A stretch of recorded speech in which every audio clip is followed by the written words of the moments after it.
What's up, you guys? It's T, and welcome to Books with T.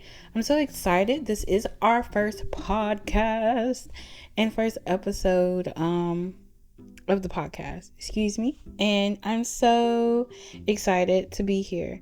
So to start off, we are going to be just reminiscing about a book that I just got finished with.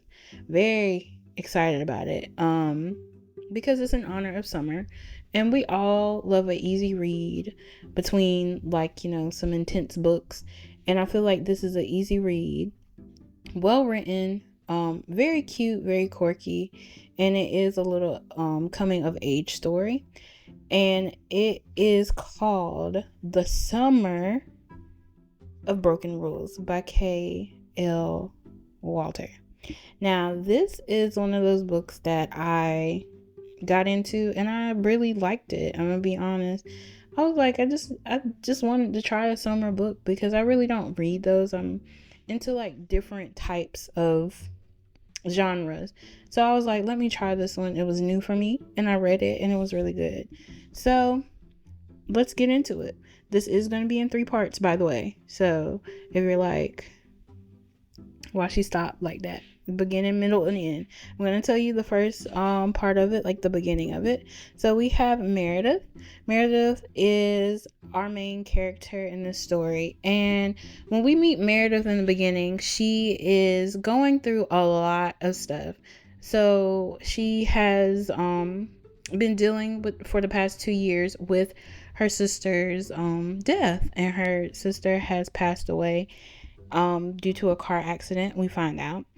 And she was in the car with one of her cousins, and now her cousin is getting married, and that's the reason why they're going to this vacation or this vineyard that they go to every summer. So they haven't been at this vineyard, her and her parents, for the past 2 years because of the accident that happened with her sister, and they've been mourning her sister.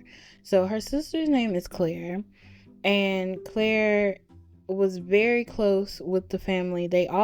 Her family is very close, all together, close knit, and they all are feeling the loss of her. And that being said, Meredith had a hard time because that's her sister and they were super close. They were only a year apart. Now, Meredith has graduated high school at this point in the story, and she is basically trying to figure out what she's going to do with her future when she comes back. And she's already got in her mind, like, I'm going to go to college, I'm going to do this, I'm going to do that. She also, at this moment, had a boyfriend, and his name was Ben. Ben. So Ben decided that he wanted to break up with Meredith at graduation or graduation party, and he's like, I can't do this anymore. So he's been through it with her for 4 years, and he was there for the death of her sister and everything, but he was like, I can't do it. We're not doing long distance. It's just too much for me. And with him saying that, everything that Claire said to Meredith kind of came flooding into her, and she's like, all these things that Claire used to say about Ben is making sense now, because she's just having clarity. And I feel like that's a mature thing that's happening. And like right in the beginning of the story, I'm like, oh, she is really finding herself already after the fact. Like, she's one of those characters that she sees what's happening, or like she understands what's happening, and she's trying to find sense in it and make it make sense for herself and find that clarity in it, which I like, because I'm like, she's growing as a person. And of course, when you're reading a story, you want to see the growth of the character, and I think that the author did a very good job of expressing that with this character, Meredith. So Meredith is basically like, I've been broken up with, I'm still mourning my sister, everything that's going on right now, because she's going to this vineyard. This vineyard is something that she goes to every summer, but she hasn't been to for the past 2 because of things. And she's like, I'm going because my cousin is getting married, and her cousin Sarah is getting married very close to Claire, and she's getting married to Michael, which is the groom, who was also close to Claire because they all went to college together. So she's like, okay, I'm going to go because of her, and I can't be hiding this whole time. And they were like, I think it's time.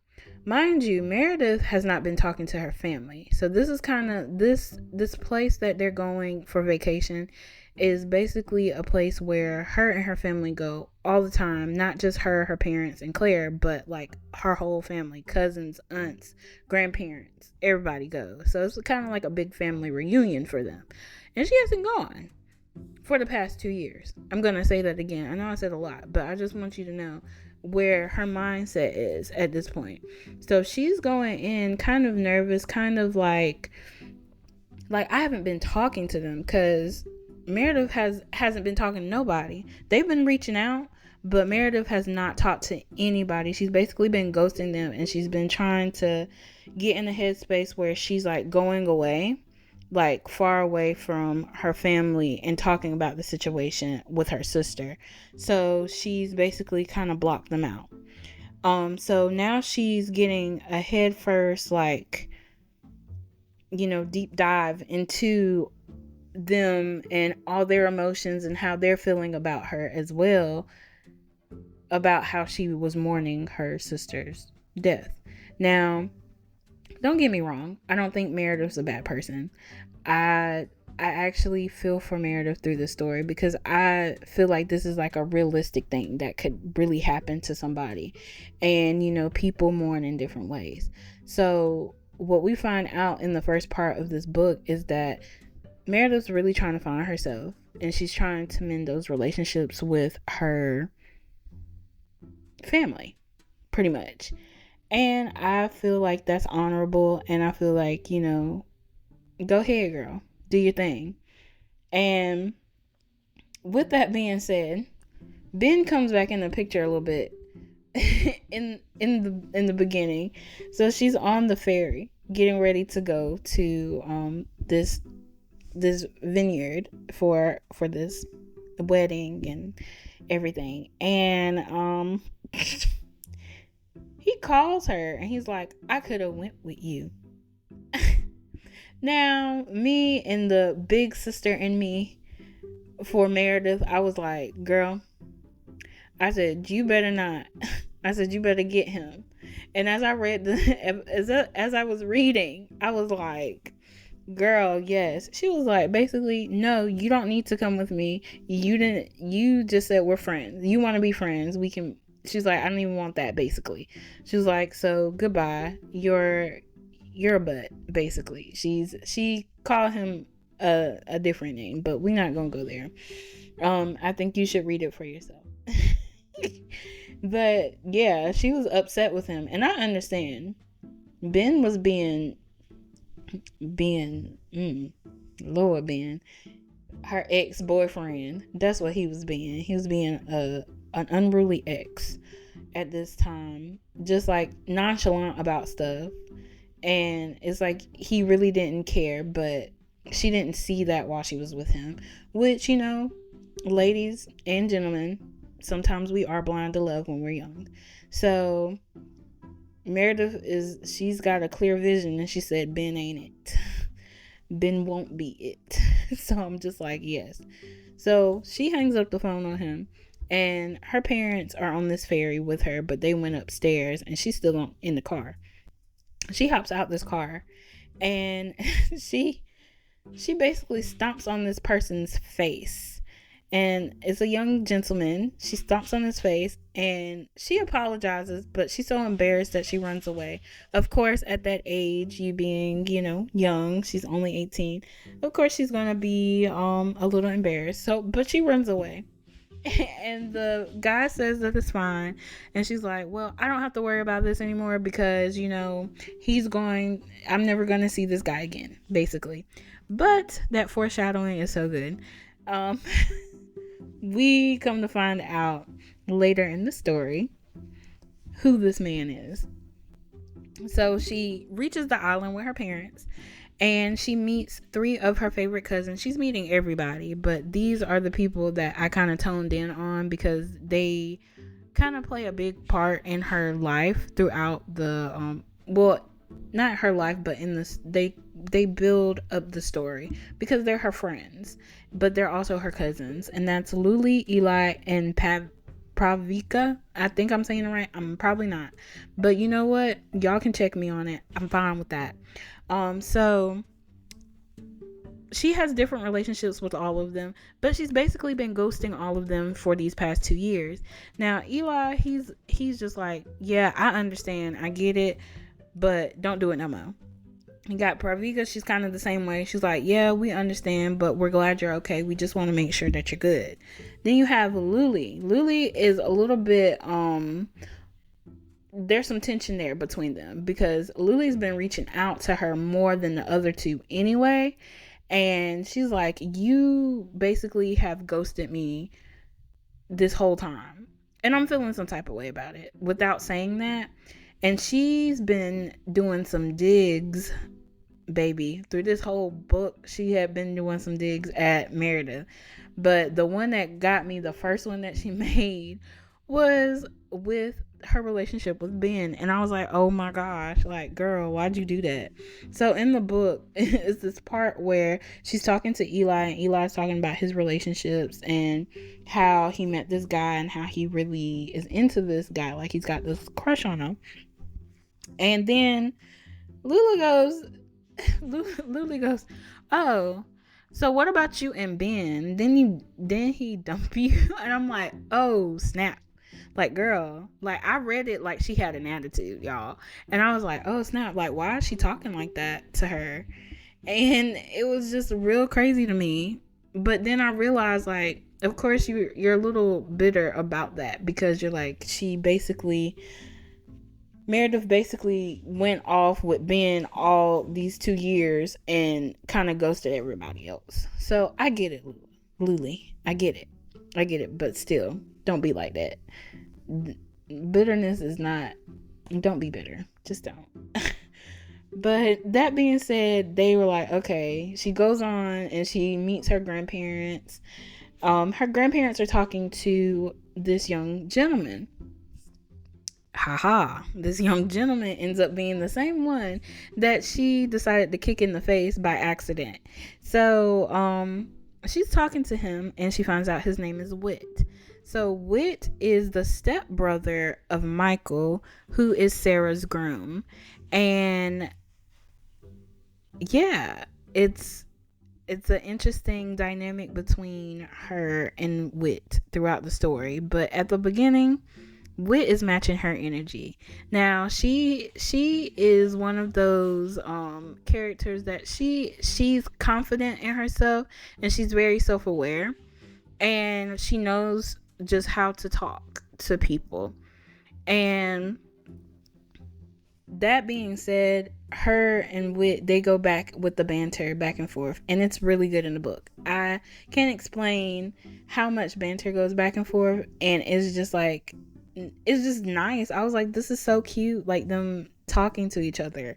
And I'm just like, oh, it's flirty, it's just like quirky, and it's like he gets her and she kind of gets him, and they just met, mind you.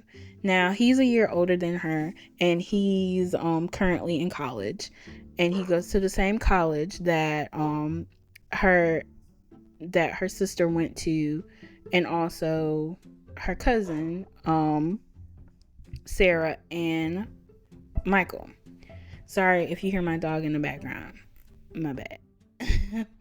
But yeah, they go to this college together, and she's like, of course y'all all went to the same college. Like, she's just like, oh, all right. So she's not really looking for a relationship at this point in the book. Like, she really has just broken up freshly broken up with her boyfriend, Ben.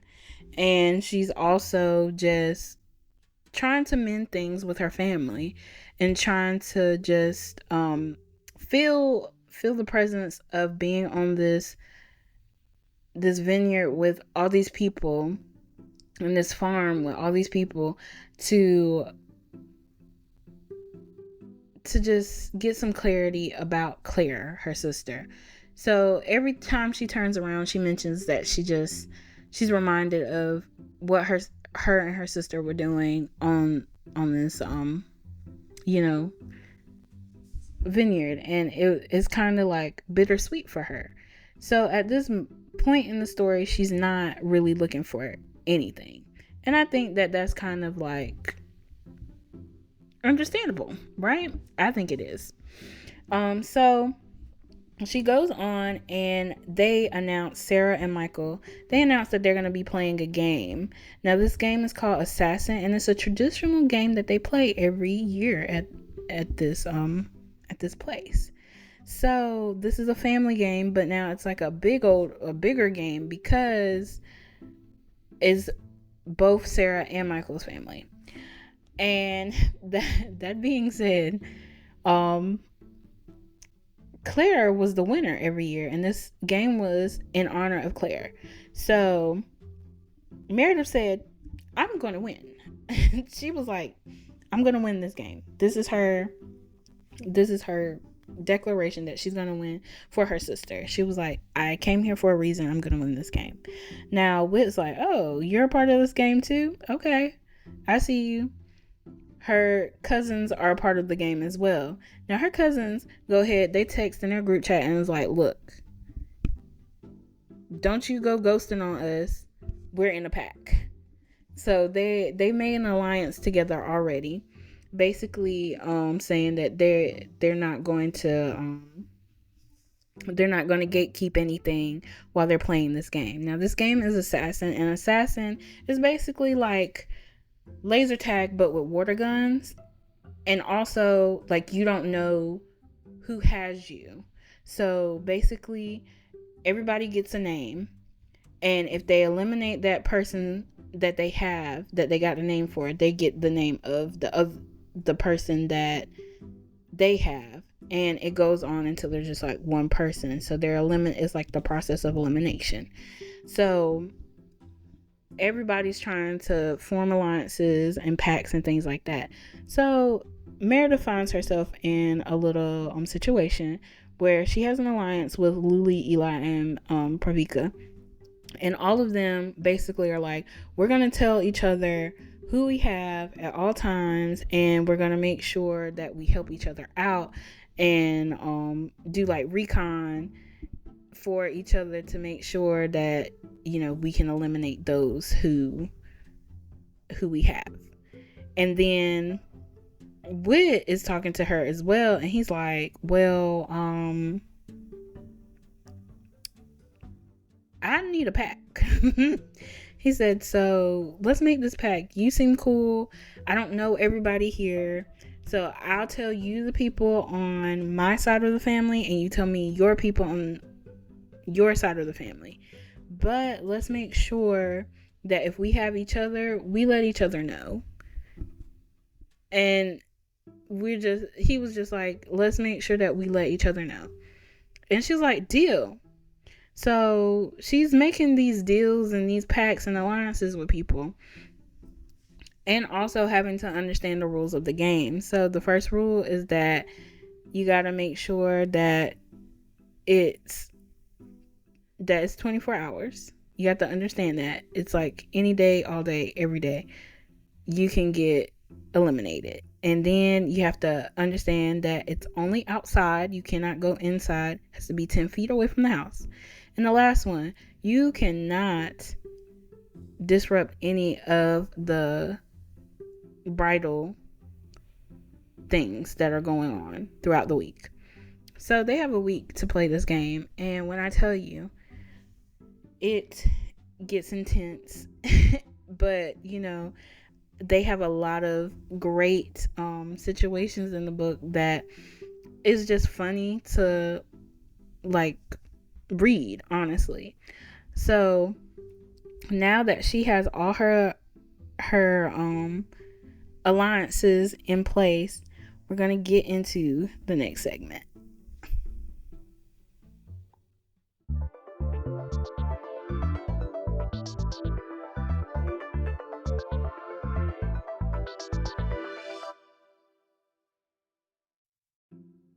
Okay, so now that she has her alliances, Meredith is like, okay, I need to start eliminating people. So she's eliminated about 3 or 4 people at most when it starts. And the whole time she's doing this, she is catching feelings for Whit. Now Whit has gotten to the point where he is reminiscing with her about things in his life. She's talking about Claire, and like they're just having this good relationship going on while they're both helping each other eliminate people. Now there's some people that notice how close they're getting, and that is first Michael. He notices, but he doesn't say anything, and that's Whit's brother, so he's like, I'm not gonna say nothing. Then you have her parents and her dad specifically. He's like, yeah, he was like, talk to him. And she's like, okay, all right, dad, because they find out that she's been spending nights in his room, and is very innocent. She's like basically having sleepovers, very innocent, not doing anything crazy. But the reason behind that is because she was having difficulty sleeping in her, and Meredith was having issues sleeping in Claire's room. So they shared a room together, and she was like, I can't. She's like, it just reminds me of my sister and I can't do it. So she's been venting to Whit about this. So he's been like helping her kind of get through her grievances with like everything that's happening, and just having those memories of her sister still fresh in her mind at the vineyard. So he's been helping her with that and just healing her little by little, I think, and is very cute and sweet. So while that's all happening, she's helping him, he's helping her. Lily, her cousin, is also noticing this, and Lily is like, I get it, but she was like, he's turning into another Ben, because like now you're going on dates with him, you're not spending much time with us, and you told us that you were going to be with us and you were going to help us out and all of this stuff, and you're not doing that. So it gives Meredith something to think about. Like, honestly, she's really like contemplating life, and she's like, oh gosh, she was like, not again. Now she was like, am I really treating him like Ben, like he's a new Ben, because Ben ain't it. And she was like, I really don't want to compare Whit and Ben together, because that's not a good combination. And she's like, though they're two different people and they're doing two different things, and my relationship is different with both of them. So she finds out just like overall how she's feeling about Whit in like mid hangout with him. She's like, I really like this guy. And of course everybody else knows this before she does, because she's kind of determined not to be in a relationship. But she's falling for him. She is. And they go out, and she starts finding little things about him that she likes. And one thing that she noticed was that he kept on getting like guides and magazines when they go out places for Australia. And she just one day asked the question, like, is that where you want to go? And he's like, yeah. He's like, I did want to tell you that I'm probably going to go there and study abroad for, a school year. Now, at this moment, they have gotten pretty close, and she starts reevaluating stuff because she's like, oh, he's about to leave. Like, after this week, I'm probably not going to see him anymore. And she was like, this is a fling. And she was like, I don't think that I want any more, because I don't want to get my hopes up, and she didn't want to get heartbroken again, which is understandable because she just got out of a relationship. But again, homegirl is falling hard for your boy. She's falling hard for him. But even though that's in the back of her mind, she's still helping him with these eliminations. She's eliminated a couple of people. And then she gets to one of the bridesmaids that she has to eliminate. And she eliminates her. But homegirl was just like, ick. Okay, this bridesmaid for Sarah was like, ick. And she was just like, well, I don't have the sheet of paper or the slip to tell you who I have. And she's like, I forgot it. So of course Meredith's like, okay, just give it to me later. So she's been walking around for like a day or so without having any idea of who else she has to eliminate. And in that process, she also finds out that people have been saying that Ian, her other cousin, is the one who has her name and who's gonna eliminate her. So she's kind of paranoid for a couple of days about Ian, and she's also kind of upset at this bridesmaid who has not given her the name of the person she's supposed to eliminate. And she's just upset. She's just like, ugh, all right. But she's been helping her friends through this. She's been helping, she started helping Luli get some people because she's trying to prove her allegiance to her. She's also helping Wit get some people as well. And by the time this all ends, she's been hanging out with Wit and spending most of her nights with Wit. And they have gotten to the point where like they're really close, and she basically is saying like, hey, I really like you. And he's like, well, I like you too. And she's like, but everybody's trying to put us together. And he's like, I don't care what they say. They can talk all they want. Because he's like, I don't care. I like you, and that's all that matters. And I'm like, oh my gosh, I would be swooning for this kid if I was your age. Like, he's adorable. So that young love, it's great. And both of them are like, oh yeah, well, we not love each other, but we really like each other, and we like spending time with one another. And she's catching feelings really hard again. She's catching feelings for your boy. So as it goes on, she has to go to the commissioner of the assassin game, which is her grandfather. And she's like, homegirl has not given me that slip of paper. She goes home one night, and this is one of those rare nights that she goes home to spend with her like her parents and stuff. And she finds the actual slip of paper in their mailbox, and by golly, whose name is up there?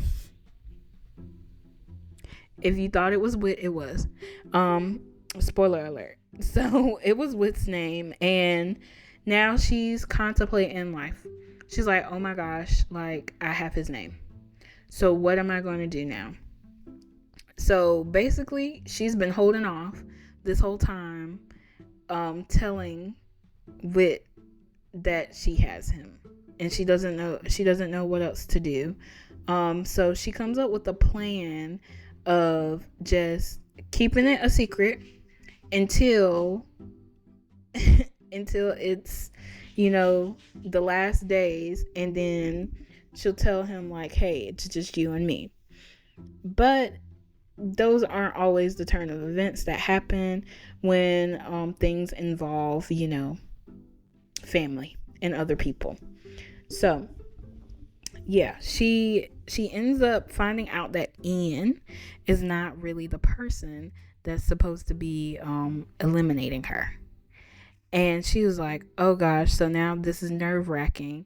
So I know Ian's not the person that's supposed to eliminate me. They pulled a Claire trick, she says, because Claire was the mastermind behind this game of assassin, and she's like, that's something that she would do. She would have tricked people to like psych them out so that so she would probably psych them out, and so they don't get the right person the first time.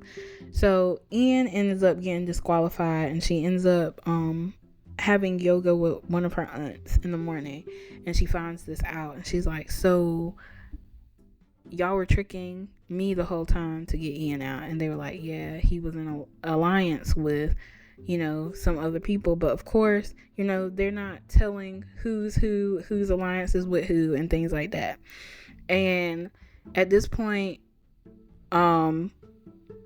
Meredith ends up going to the supermarket off the vineyard and to get some supplies for the for like their dinner and whatnot with some of her aunts. And we have Wit going through. He's like, I'm going to continue to eliminate people because he's trying to win, of course.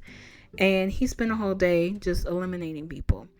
And he's texting her while she's off doing errands and stuff.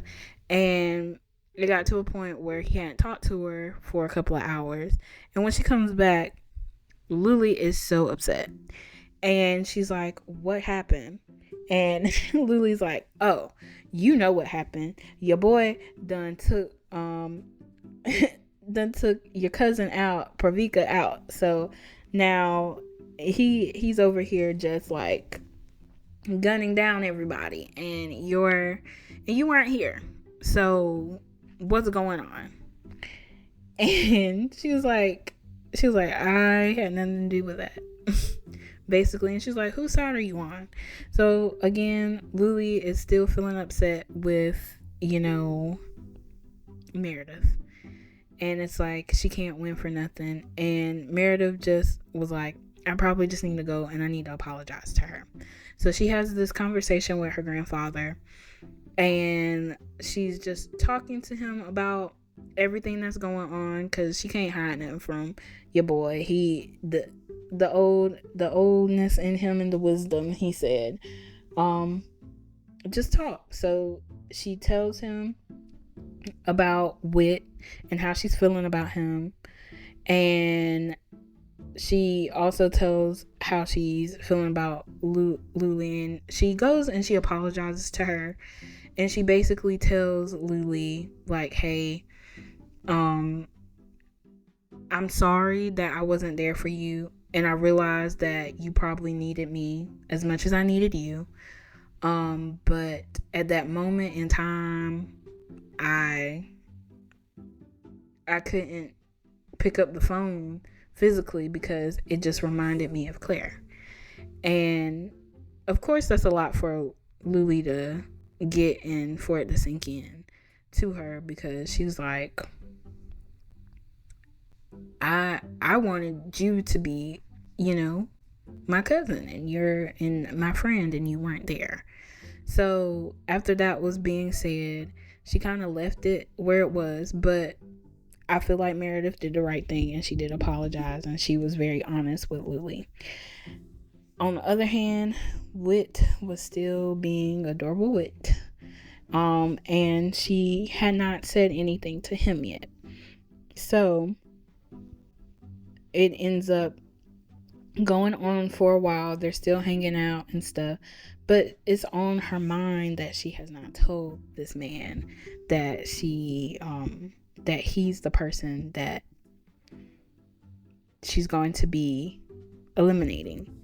And he guesses it at a point in the story, and he's like, hey, what's wrong with you? And she still does not tell him that he's the one that she's gonna eliminate. She goes and she lies, and she tells the boy that it was Luli that she's going to be eliminating. And let's just say it doesn't pan out well for her for a moment.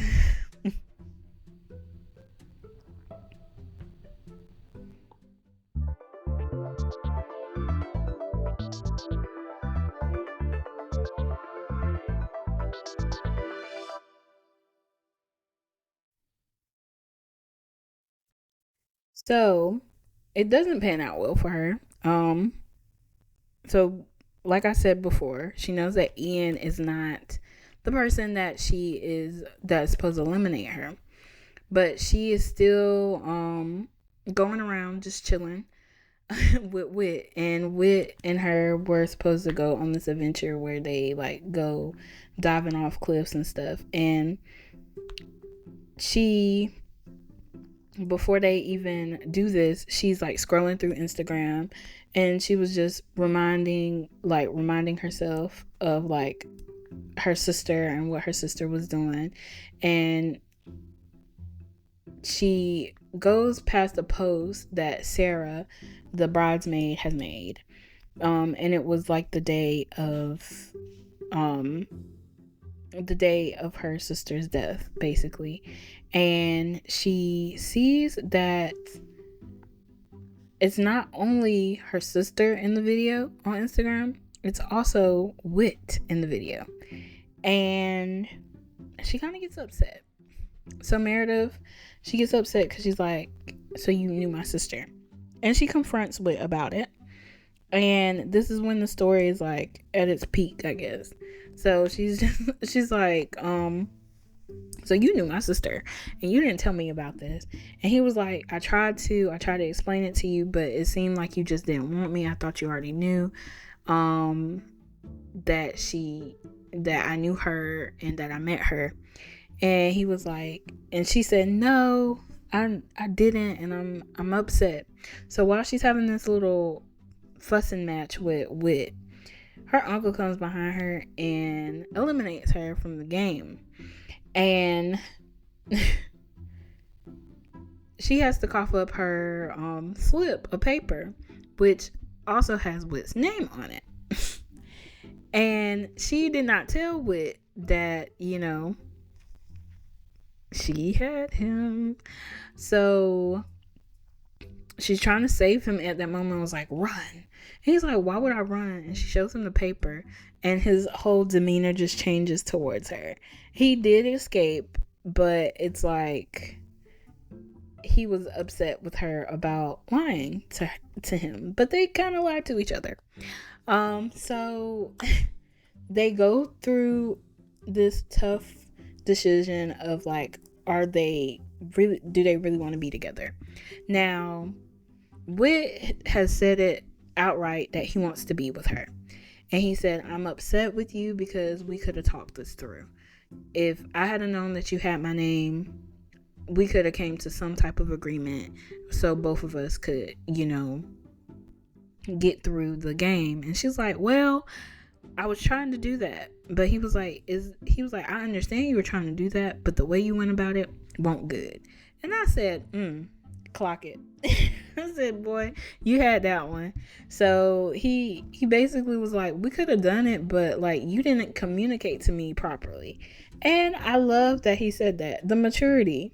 I was like, I love it. So she's going through like her emotions, her feelings about it, and she's like, yeah, but he said, but I want you, like you're the person that I like, and I don't want this to end in this week. I don't want it to end. But she's still feeling like, oh, well, you're going to Australia. She keeps on putting that in his face, by the way. And he's like, and he was like, you can come with me. And she's like, but I don't want to. I want to go to college. And he was like, well, we can do this long distance thing. We can figure it out. Now, Wit is sitting there and he's trying his best. And he said, I didn't tell you about your sister because I didn't know that you didn't know that I knew her. But he was like, when I was with her, all she talked about was you. And that made me more curious about you.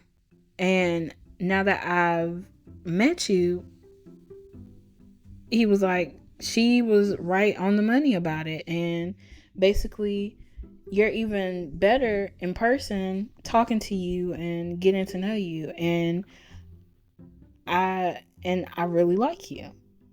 Basically, he's like, I really like you. And she takes this in and she's like, I really like him too. But again, he's leaving and he's going to Australia. Homegirl is on that one track mind. And I'm like, ugh. So it's the day of the wedding. After they've had this big blowout and consensus to like what's going on with them, she's still unsure. He is still like, well, we're here. We're going to make the best of the day and everything. So they make the best of the time that they have together. And in the moment of them like going through the whole ceremony and the marriage process with Sarah and Michael pulls Meredith over to the side and basically tells her, look, girl, if you want him, go get him. He said, Sarah and me are living proof that that's what happens. If you see love, go get the love. And he's right there. And it doesn't happen often. Don't miss your chance. And she's been contemplating, because the next day after the wedding, they have to leave.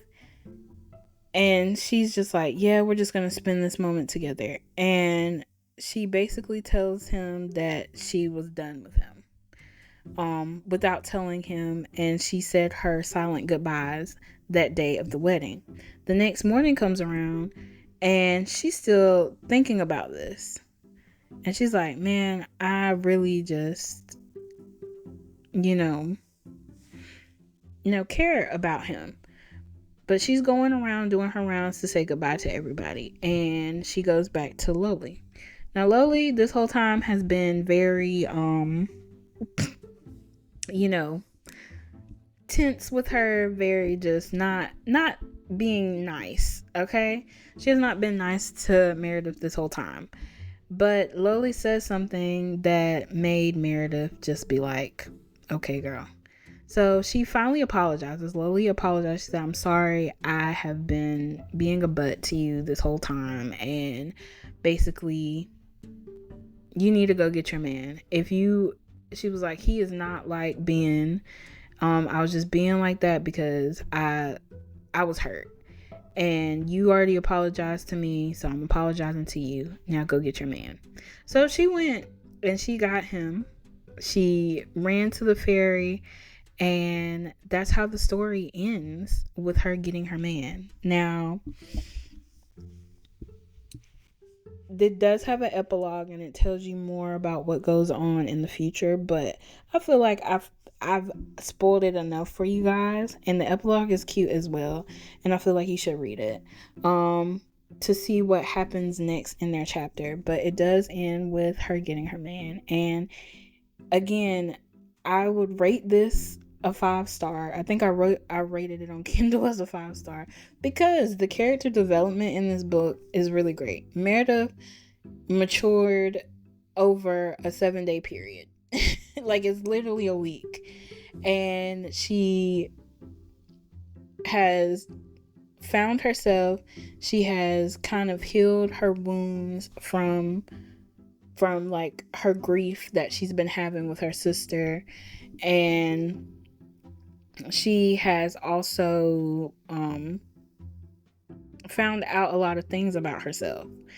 And on top of that, we find out that she helps, I don't think I mentioned this, but she does help Wit win the competition at the end. And they come to this like agreement that Claire would have loved it either way, whoever won, if it was her or Wit. And just having this this understanding between these two characters and how they helped each other in ways that it just connected everything. And I was like, this is such a cute story. It's such a cute story. I know that I talked a lot, and I'm probably going to talk some more in my next one.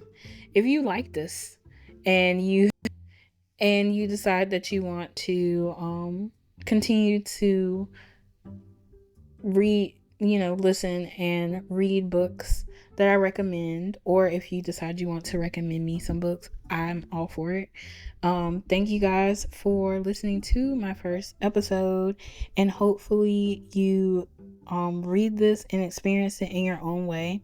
I know I gave like a brief synopsis that wasn't really brief, but you know what? It's okay. I just hope you enjoyed it, and hopefully you can come back with some comments and some things so I can find like different perspectives on this book as well, because I would go back and I would read it again. Just because honestly, I do like to reread books for different perspectives. So honestly, yeah. I hope you enjoyed, and thank you so much for, listening. Just remember to keep reading. All right. Bye.